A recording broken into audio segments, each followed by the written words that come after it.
ఫిబ్రవరి 3కి సంబంధించిన current affairs. ఫిబ్రవరి 2న ప్రపంచ చిత్తడి భూముల దినోత్సవాన్ని జరుపుకుంటాము.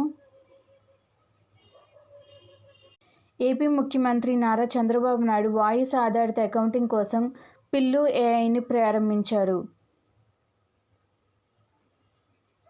భారత సంతతికి చెందిన ప్రముఖ వాతావరణ శాస్త్రవేత్త వీరభద్రన్ రామనాథన్ ప్రతిష్టాత్మక క్రాఫోర్డ్ ప్రైజ్ 2026కు ఎంపికయ్యారు. 68వ వార్షిక గ్రామీ అవార్డుల వేడుక 2026 ఫిబ్రవరి 1న అమెరికాలోని లాస్ ఏంజల్స్లో ఉన్న క్రిప్టో.com ఎరీనాలో ఘనంగా జరిగాయి. ఈ వేడుకకు వరుసగా 6వసారి ట్రెవర్ నోవా హోస్ట్గా వ్యవహరించారు. ఈ అవార్డుల ఫంక్షన్లో ప్రదానం చేయబడిన అవార్డులు మరియు ఇతర ముఖ్య విశేషాలు. మెక్సికోలోని ఓక్సకా రాష్ట్రంలో తుంబా టెండి హోయిట్టో అనే 14 ఏళ్ల నాటి ప్రాచీన జపోటెక్ సమాధిని పురాతన శాస్త్రవేత్తలు కనుగొన్నారు.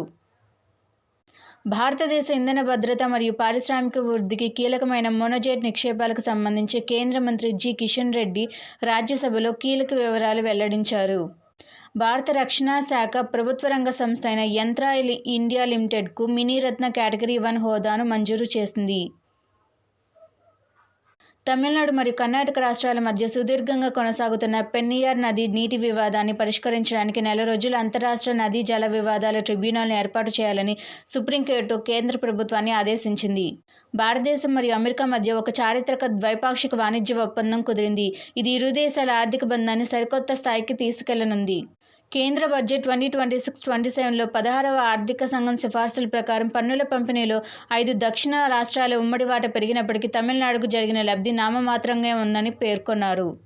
మహారాష్ట్రలోని పాల్ఘర్ మరియు నాసిక్ జిల్లాలకు చెందిన వేలాది మంది గిరిజన రైతులు తమ చిరకాల డిమాండ్ల సాధన కోసం జనవరి చివరి వారంలో భారీ పాదయాత్రలు చేపట్టారు. స్పానిష్ ప్రధానమంత్రి పెడ్రో సాంచెస్ దుబాయ్లో జరిగిన వరల్డ్ గవర్నమెంట్ సమ్మిట్లో మాట్లాడుతూ తన దేశంలో 16 ఏళ్లలోపు పిల్లలకు సోషల్ మీడియాను ఉపయోగించకుండా నిషేధిస్తున్నట్లు ప్రకటించారు. సింగపూర్ ఎయిర్ షో 2026లో భారత వైమానిక దళం తన స్వదేశీ అడ్వాన్స్డ్ లైట్ హెలికాప్టర్ ధ్రువ్ హెలికాప్టర్లను ప్రదర్శించింది. యువత బడ్జెట్పై అవగాహన పెంచేందుకు యువజన వ్యవహారాల మంత్రి doctor Mansukh Mandaviya my Bharat budget quest 2026ను ప్రారంభించారు. దేశవ్యాప్తంగా యువత భాగస్వామ్యాన్ని పెంచడానికి పార్లమెంటరీ వ్యవహారాల మంత్రిత్వ శాఖ అప్గ్రేడ్ చేసిన నేషనల్ యూత్ పార్లమెంట్ స్కీమ్ 2.0 పోర్టల్ను ప్రారంభించింది. అండ్ ఇలాంటి కరెంట్ అఫైర్స్ వీడియోస్ కోసం నా ఛానల్ని సబ్స్క్రైబ్ చేయండి. Thank you.